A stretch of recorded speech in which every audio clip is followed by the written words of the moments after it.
Welcome to VN Gujarati YouTube channel તમારું સ્વાગત છે। મિત્રો, દેશ અને દુનિયાની તમામ તાજા ખબર સૌથી પહેલાં જાણવા માટે અત્યારે ચેનલ સબસ્ક્રાઈબ કરી દેજો। મિત્રો, અત્યારની સૌથી મોટી ખબર, સેનાનું હેલિકોપ્ટર ક્રેશ થયું છે। ખૂબ જ મોટી દુઃખદ ખબર સામે આવી છે।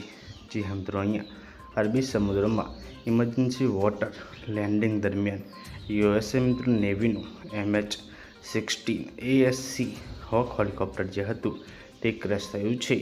3 ક્રૂડ સભ્યોને બચાવી લેવામાં આવ્યા છે, જ્યારે એક ગુમ છે અને મિત્રો અહીંયા શોધ કામગીરી ચાલુ રહી છે।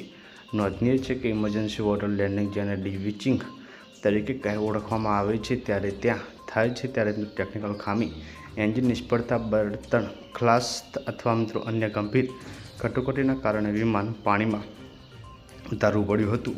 તો ખૂબ જ મોટી દુઃખદ ખબર સામે આવી છે। તો મિત્રો, અત્યારના સૌથી મોટા દુઃખદ સમાચાર।